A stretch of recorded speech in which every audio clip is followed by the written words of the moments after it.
Today we are going to discuss drop and delete SQL command.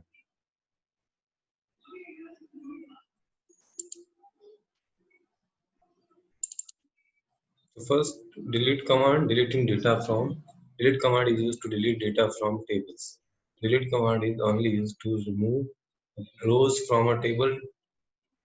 So syntax है यहाँ पे delete from, then table name where condition is so. So we can delete the row from a table. To remove, for example, to remove the detail of those employees from employee table whose grade is A1, then we write delete from employee where grade equal to A1. To delete all the contents from a table, delete from employee.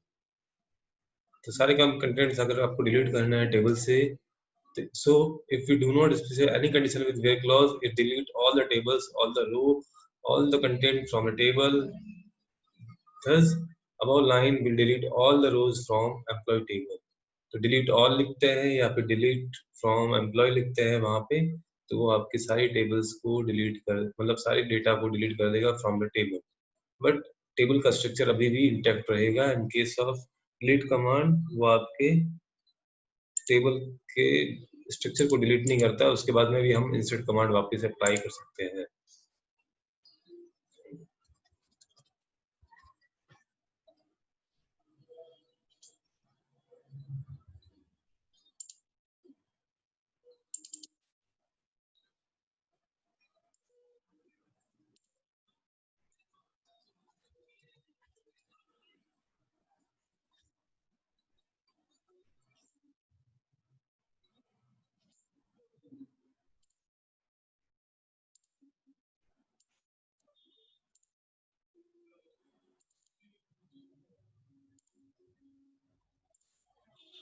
Same use जो भी हमने database अभी तक बनाया है, एक ही database बनाया है, उसको हम यूज करेंगे. फिर बाद में जो भी टेबल्स है उसके अंदर, तो टेबल्स चेक कर लेंगे इससे. तो एम्प्लॉय टेबल, अब हमें क्या करना है, उस टेबल में डेटा डिलीट करना है. तो डिलीट फ्रॉम टेबल का नाम, क्योंकि टेबल भी वर्क करता है. सो डिलीट फ्रॉम टेबल. टेबल यहाँ पे है एम्प्लॉय टेबल. वेयर, अगर आपको कोई भी कंडीशन देनी है, where emp name equal to Ram, जो भी वैल्यू है आपको देनी है.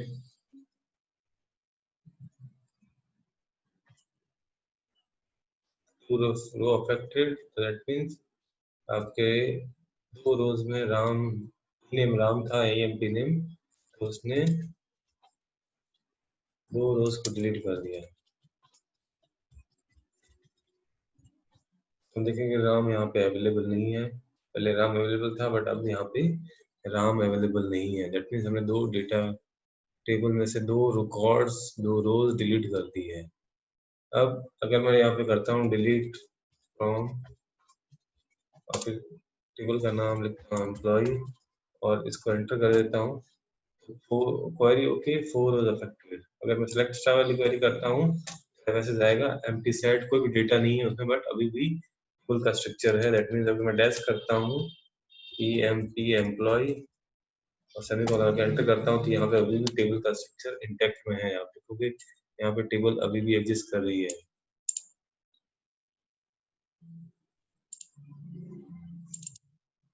अब next dropping a table, drop table command. तो drop table command use to drop a table from database. That means value plus its structure. अब अगर आपने ड्रॉप कर दिया तो उसके बाद में उसका स्ट्रक्चर भी जाएगा और टेबल भी जाएगी. वहां पे टेबल का स्ट्रक्चर भी गया, डेटा जो भी था उसमें रिकॉर्ड्स जो भी थे वो सारे डिलीट हो जाएंगे. दैट मीन उसके बाद में अगर मैं कुछ भी इंसर्ट कमांड अप्लाई करता हूँ तो कुछ भी नहीं होगा वहां पे. तो हम करके देखते हैं. तो यहाँ पे मैं अगर इंसर्ट कमांड करता हूँ, इंसर्ट इनटू टेबल का नाम एम्प्लॉय, वैल्यूज मुझे सारी वैल्यू डालनी है. तो E101 emp नेम श्याम, फिर जेंडर एम,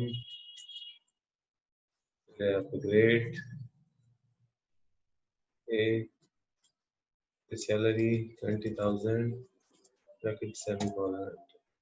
यहाँ पे अगर मैं सिलेक्ट स्टार वेरी वापस करता हूँ, दैट मीन्स ये डिफरेंस है वहाँ पे ड्रॉप और डिलीट। डिलीट में क्या होगा, उसके बाद में इंसर्ट भी कर सकते हो क्योंकि स्ट्रक्चर अभी भी है, तो आप उसमें न्यू डेटा इंसर्ट कर सकते हो। तो नेक्स्ट यहाँ पे सिलेक्ट स्टार फ्रॉम एम्प्लॉय, अब ये कर लिया हमने। अब ड्रॉप टेबल अगर मैं कमांड अप्लाई करता हूँ, ड्रॉप टेबल, टेबल और डेटाबेस दोनों पे वर्क करता है। तो ड्रॉप टेबल एम्प्लॉय, एम्प्लॉय को ड्रॉप करेगा, यहाँ पे एंटर करूंगा तो मैसेज आएगा query okay, zero row affected. अब मैं अगर कुछ भी क्वेरी कमांड अप्लाई करता हूँ इस पे, तो आएगा table student dot employ does not exist, क्योंकि ड्रॉप करने पे उसका स्ट्रक्चर भी चला गया। अब मैं कुछ भी कमांड अप्लाई करता हूँ डेस्क, तो भी शो करेगा कि डज नॉट एग्जिस्ट। और अगर मैं इंसर्ट भी करता हूँ तो वो भी ये कहेगा कि table does not exist. That means in drop case table data plus structure both are deleted. That means इसके बाद में आपको न्यू एंट्री नहीं कर पाओ। That means you have to create a new table. उस केस में आपको न्यू टेबल क्रिएट करनी पड़ेगी। अब देखते हैं दोनों में डिफरेंस क्या है। तो यहाँ पे once this command is given, the table is no longer recognized and no more command can be given on the table. तो टेबल पे आप और कोई कमांड अप्लाई नहीं कर रहा। इन केस ऑफ डिलीट आप दूसरे कमांड वापस अप्लाई करके डेटा इंसर्ट कर सकते हो। तो डीडीएल आपके डिलीट कमांड जो है डीएमएल कमांड है। This command is used to delete only rows of a table, of a data from a table. Rows delete करता है टेबल में से, और स्ट्रक्चर डिलीट फ्रॉम टेबल और वेयर कंडीशन। डीडीएल कमांड है, ड्रॉप टेबल कमांड जो है DDL है, डेटा डेफिनेशन लैंग्वेज कमांड है। तो ये स्ट्रक्चर भी डिलीट करता है, इसलिए डीडीएल कमांड है। This command is used to delete all the data along with the structure of table. तो डेटा भी डिलीट करता है, स्ट्रक्चर ऑफ टेबल भी डिलीट करता है। सेकंड चीज है, ये टेबल और डेटाबेस दोनों पे अप्लाई होता है। The table is no longer recognised when this command gets executed. इसके बाद में टेबल एग्जिस्ट नहीं करेगी, but in case of delete आपके टेबल एग्जिस्ट करती है, उसमें आप डेटा इंसर्ट कर सकते हो। ड्रॉप टेबल और फिर टेबल का नाम। अब हम देखते हैं कुछ कंस्ट्रेंट्स हैं आपके, तो इंटीग्रिटी कंस्ट्रेंट्स और constraints. A constant constraint is a condition or check applicable on field column set of field। बहुत सारे कॉलम्स पे अप्लाई कर सकते हो कंस्ट्रेंट। अब ये सिंगल फील्ड पे कोई कंडीशन अप्लाई कर सकते हो। फर्स्ट कंस्ट्रेंट है not null, that means column में जो वैल्यू होगी वो नल नहीं होगी। दैट मींस उस कॉलम को आप एम्प्टी नहीं छोड़ सकते हो, तो नॉट नल। डिफॉल्ट का मतलब है किसी कॉलम में अगर आपको कुछ वैल्यूज है, कुछ वैल्यूज अगर आप स्पेसिफाई नहीं करते तो बाय डिफॉल्ट वो अपनी वैल्यू ले ले वहां पे, तो उस केस को बोलता है डिफॉल्ट। दैट मींस अगर मैं सिटी लेता हूँ कहीं पर और डिफॉल्ट वैल्यू उसकी करता हूँ जोधपुर, तो अगर मैंने सिटी की वैल्यू एंटर नहीं की है तो उस केस में डिफॉल्ट वैल्यू लेगा और वहां पे वो एंटर कर देगा आपके जोधपुर। यूनिक मतलब उस कॉलम में जो वैल्यूज होगी डुप्लीकेट वैल्यूज वो नहीं लेगा, डिफरेंट वैल्यूज ही एक्सेप्ट करेगा। चेक कंस्ट्रक्ट बताएगा make sure that all the values in column satisfy certain के। अगर मैं चेक लगाता हूँ सैलरी के ऊपर कि 10,000 से ऊपर सैलरी होनी चाहिए, अगर मैं 10,000 से नीचे की वैल्यू डाल दूंगा सैलरी के अंदर तो वो आपके नहीं लेगा। प्राइमरी की है is use to identify uniquely identify a row in a table. Table में अगर आप एक पर्टिकुलर यूनिक रो निकालनी है रिजल्ट के अंदर, तो हम प्राइमरी की यूज करते हैं। और फॉरेन की है use to ensure referential integrity of data. Referential integrity का मतलब है अगर दो टेबल में कुछ रिकॉर्ड्स आपके इंटर रिलेटेड रिकॉर्ड्स हैं, तो बाय डिफॉल्ट या फिर कैसे भी एक्सीडेंटली कोई एक रिकॉर्ड डिलीट नहीं हो जाए, उसके लिए हम फॉरेन की अप्लाई करते हैं। कि कोई स्टूडेंट अभी भी एग्जिस्ट कर रहा है बट गलती से उसका रिजल्ट डिलीट हो जाए, वहां से उसका एक्चुअल डेटा है, पर्सनल डेटा वो डिलीट हो जाए, उसके लिए हम यूज करते हैं वहां पे। सो नॉट नल कंस्ट्रेंट्स वहां पे आपके फर्स्ट है, तो एग्जांपल देंगे SID integer not null, last name varchar 30 not null, first name varchar 30 not null. तो नॉट नल हमने देखा है कि वैल्यूज आप एम्प्टी नहीं छोड़ सकते हो उस केस में, तो ये आपके एरर देगा अगर आपने नल लिखते हो रिजल्ट इन, जैसे यहाँ पे insert into customer value null value उसने लिखी है, तो एरर मैसेज शो करेगा कि this will lead to column SID being null. Second default value अगर मैं लेता हूँ वहां पे, अगर मैं वैल्यू इंसर्ट नहीं करता हूँ उस केस में, तो वो आपके डिफॉल्ट 80 वहां पे स्टोर कर देगा। जैसे यहाँ पे देखो स्टूडेंट आईडी इंटीजर, नेम वेर के 30, स्कोर इंटीजर, डिफॉल्ट 80। तो डिफॉल्ट मैंने 80 लिखा वहां पे, दैट 80। फिर यूनिक कंस्ट्रेंट अगर मैं अप्लाई करता हूँ तो वहां पे जो वैल्यूज होगी वो यूनिक होगी वहां पे, बट इस वाले केस में नल वैल्यू भी ले लेगा और एम्प्टी केस भी एग्जिस्ट करेगा। In other no two row can hold same value for a column with unique constraint. तो यहाँ पे सेम वैल्यू दो लोग दो कॉलम की या कॉलम में दो रो जो है उनकी सेम वैल्यू नहीं होगी, उस केस में डुप्लीकेट वैल्यूज अलाउ नहीं करता है यहाँ पे यूनिक वन। चेक कंस्टेंट जैसे यहाँ पे एसआईडी जो वैल्यू है वो 0 नहीं होगी, स्टूडेंट आईडी है वहाँ पे 0 से नहीं 1 से स्टार्ट होनी चाहिए, तो यहाँ पे अगर मैं 0 लिखूंगा या -2 -1 लिखूंगा उस केस में भी एरर आएगी। जैसे यहाँ पे इंसर्ट इनटू कस्टमर, ये एरर है आपके। फिर primary key constant, primary key constant use to identify a row in a table, तो ये तो हमें आता ही है, नॉट नल या प्राइमरी की, डायरेक्ट प्राइमरी की लिखता हूँ तो उस केस में आपके फॉरेन की हम यूज करेंगे जब हम दो टेबल में वर्क कर रहे थे। यहाँ पे foreign key is a non key column of a table, child table that draws its value from primary key of another table. तो ये क्या करता है, यहाँ पे अगर रोल नंबर दे रहे हैं 1 2 3 और वो यहाँ पे भी शो कर रहे हैं प्राइमरी की, यहाँ तो वो प्राइमरी की है बट अगर यहाँ पे शो हो रहा है चाइल्ड टेबल में तो ये आपकी फॉरेन की बन गई है, इसको चाइल्ड टेबल में भी फॉरेन की है। तो एक टेबल में अगर वो प्राइमरी की है और वो सेम कॉलम एग्जिस्ट करता है दूसरी टेबल में भी तो वो फॉरेन की होता है। तो फॉरेन की के लिए यहाँ पे देखो, फॉरेन की बनानी अगर आपको है तो फॉरेन की जिस टेबल में बना रहे हो, फॉरेन की जिस स्कोर में बना रहा हूँ तो फॉरेन की उस कॉलम का नाम है ब्रैकेट में। अब वो रेफरेंसेस कहाँ पे कर रहा है, यहाँ पे नहीं है, स्पेलिंग मिस्टेक है। तो रेफरेंसेस उस टेबल का नाम जिसको रेफरेंस कर रहा है जहाँ पे वो प्राइमरी की है, तो स्टूडेंट फिर जो कॉलम आपकी प्राइमरी की है रोल नंबर वो लिखते हैं, तो यहाँ पे वो इस तरह से फॉरेन की क्रिएट करेगा। जैसे यहाँ पे एग्जांपल है, create two table customer, customer ID और name, customer sales transaction ID, amount customer ID, underline column include indicate primary key and bold column name indicate foreign key, make sure that no action should be take place in case of delete और update in parent table. तो आपको ये जो दोनों है ये primary keys हैं और ये जो कस्टमर आईडी बोल्ड में लिखा हो वो फॉरेन की बनानी है आपको।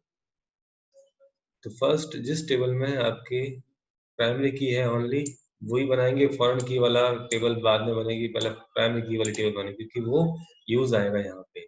तो आपको फर्स्ट क्रिएट करनी है ये वाली टेबल, तो create table customer,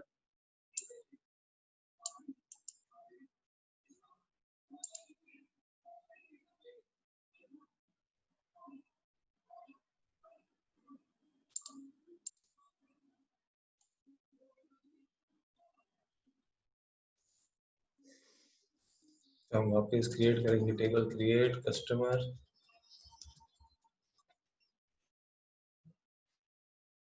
table create करना है, टेबल कस्टमर, फिर यहाँ पे जो भी कॉलम के नेम है वो कस्टमर, फर्स्ट आईडी लिख रहा हूँ वहाँ पे, जो भी उसमें लिखा हुआ है वो एलिटीज हमें फॉलो करना है। जैसे उसमें लिखा हुआ है आपके कस्टमर जो इंटीजर होगी और प्राइमरी की लेना है।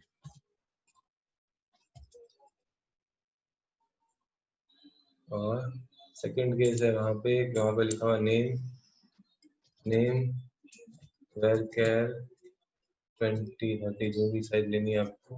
अगर मैं लिखता हूँ यूनिक कंस्टेंट, प्राइमरी की है यूनिक, प्राइमरी की में क्या होगा, वैल्यूज तो यूनिक होगी बट नल वैल्यू भी एक्सेप्ट नहीं करेगा, एम्प्टी नहीं छोड़ सकते किसी भी फील्ड को।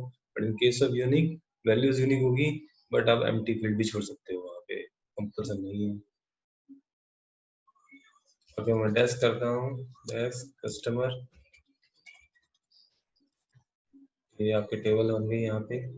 अब आपके टेबल में जो भी आपको डेटा इंसर्ट करना हो कर सकते हो। अब दूसरी टेबल बनानी है मुझे कस्टमर, इससे पहले तो डेटा आपको फिल करना तो कर सकते हो वहाँ पे। सो सेकंड टेबल है आपके, क्रिएट टेबल में कमांड वापस वो यूज कर लूंगा, दूसरे टेबल में आएगा कस्टमर सेल्स, इसमें ट्रांसफर आईडी अमाउंट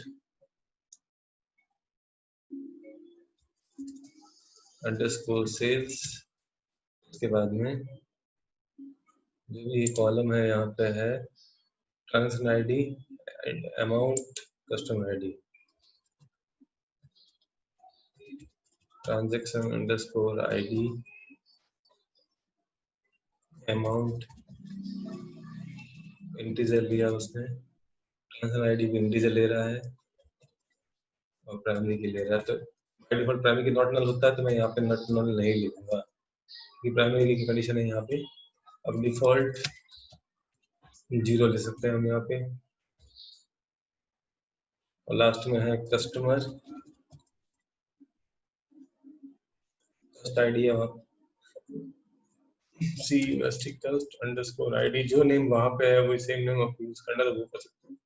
तो जो भी डेटा टाइप एंटिटीज है वो ले लिया मैंने, क्योंकि फॉरेन की बनानी है। अब मुझे फॉरेन की का कंस्ट्रेंट लिखना पड़ेगा, फॉरेन की। अब जिस कॉलम को इस टेबल के अंदर कॉलम की बना रहे हैं तो इसी टेबल के अंदर कस्ट आईडी है वहाँ पे, कस्ट अंडरस्कोर आईडी, उसको ये रेफरेंसेस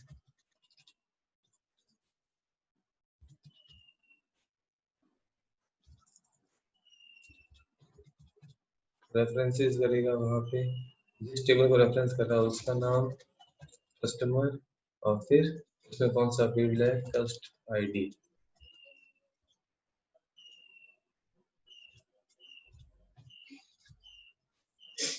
हम देखेंगे डैश करके कस्टमर अंडरस्कोर सेल्स, आपकी ये भी टेबल में क्रिएट हो गई है। तो डिफॉल्ट वैल्यू 0 है यहाँ पे, ऊपर वाले में देखेंगे यूनिक वैल्यू है वहाँ पे। तो देखते हैं हम इंसर्ट करके, इंसर्ट इनटू कस्टमर वैल्यूज, जो भी वैल्यूज आपको इंसर्ट करनी है, जैसे 101 कस्टमर आईडी और कस्टमर का नाम रमेश। अब अगर मैं 102 लिखता हूँ यहाँ पे, क्योंकि प्राइमरी की तो आपको डुप्लीकेट वैल्यू लेगा नहीं, नॉट नल भी वैल्यू नहीं लेगा। अब मैं रमेश वापस इंसर्ट करता हूँ तो भी वो लेगा डुप्लीकेट एंटिटी रमेश और की नेम नेम, क्योंकि नेम को हमने यूनिक कर रखा है वहाँ पे, तो रमेश को भी वापस नहीं लेगा, तो रमेश को राम कर देता हूँ वहाँ पे। यूनिक में अगर मैं यूनिक में नल वैल्यू लेता हूँ तो वो एक्सेप्ट कर लेगा। 103 लिखता हूँ क्योंकि 102 पहले से एग्जिस्ट कर रहा है, 102 लिख के देख लेते हैं, नल NULL नल, डबल कोट्स में नहीं लिखना क्योंकि ये नहीं है, डबल कोट्स में लिखूंगा तो स्ट्रिंग बन जाएगी। 102 डुप्लीकेट एंट्री, 102 फॉर प्राइमरी की में डुप्लीकेट यूनिक वैल्यू होती है। अब नल अगर आप एंटर कर रहे हैं और 103 लिखता हूँ, यूनिक वाले केस में नल वैल्यू को एक्सेप्ट कर लेता है, तो ये आपको ध्यान रखना हमेशा।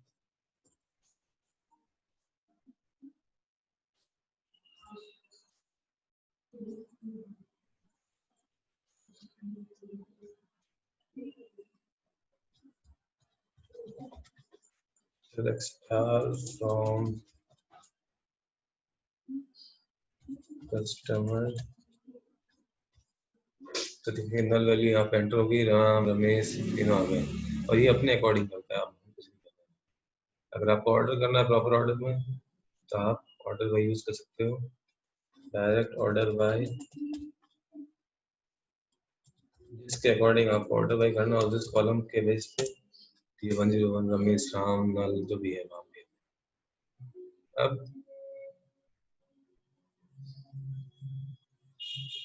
क्या करना है आपको, बहुत सारी चीजें आपको फॉलो करनी है यहाँ पे। अब दूसरी वाली टेबल में जो कुछ वैल्यूज एंटर करनी है आपको, उसके लिए भी हम insert values customer, consume customer के बाद में सेल्स लिखा हुआ, तो सेल्स ट्रांजैक्शन आईडी जो भी आपको देनी है वो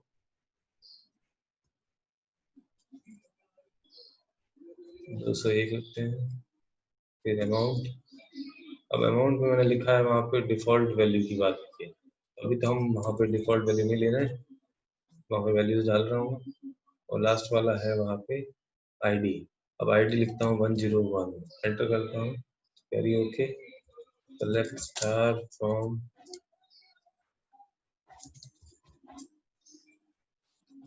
कस्टमर अंडरस्कोर सेल्स, ये देखो ट्रांजैक्शन आईडी 201 2000 अमाउंट 101। अब इसी केस को अगर मैं देखता हूँ वहाँ पे इंसर्ट कर रहा हूँ, अब 101 102 103 तो यहाँ पे है अवेलेबल, अगर मैं यहाँ पे गलती से 104 लिख दूंगा तो ये नहीं करेगा, क्योंकि ये 104 नाम का कस्टमर की रजिस्टर्ड ही नहीं है, उसका ऑर्डर नहीं क्रिएट होगा, ठीक है ना। तो ये आपको ध्यान रखना है वहाँ पे, कि ये चीज आपको हमेशा ध्यान रखनी है कि जो जब प्राइम फॉरेन की यूज करते हैं तब ये चीज आपके इम्पोर्टेंट पार्ट है इस चीज कि जो प्राइमरी की है उसी को रेफर करेंगे दूसरी टेबल में तो फॉरेन की बन जाएगी। अब जो उस कॉलम में प्राइमरी की वाले कॉलम में जो वैल्यूज हैं वही वैल्यू यहाँ पे फॉरेन की वाले कॉलम में रेफर करेगा, तभी तो ये फॉरेन की है वहाँ पे। अगर ये इसमें अगर स्टूडेंट की बात करें हम, तो स्टूडेंट ने अगर स्कूल में एडमिशन नहीं लिया तो उसका एग्जाम कैसे होगा, तो इसीलिए है कि स्कूल स्टूडेंट जैसे एडमिशन लेगा उसको एक रोल नंबर असाइन हो जाएगा, और रोल नंबर असाइन होने के बाद वो एग्जाम दे सकता है, उसके मार्क्स एंटर हो सकते हैं। अगर उसने स्कूल में एडमिशन ही नहीं लिया तो कैसे होगा? ये सब चीजें आपस में लिंक होती हैं, इसीलिए रेफरेंस इंटीग्रिटी का पार्ट है, क्योंकि हम एक्सीडेंटली कुछ डिलीट नहीं कर सकते और ना ही वहाँ पे डिलीट भी कर सकते हैं वहाँ पे। तो ये चीजें हमें ध्यान रखनी है हमेशा। तो आज के लिए इतना ही।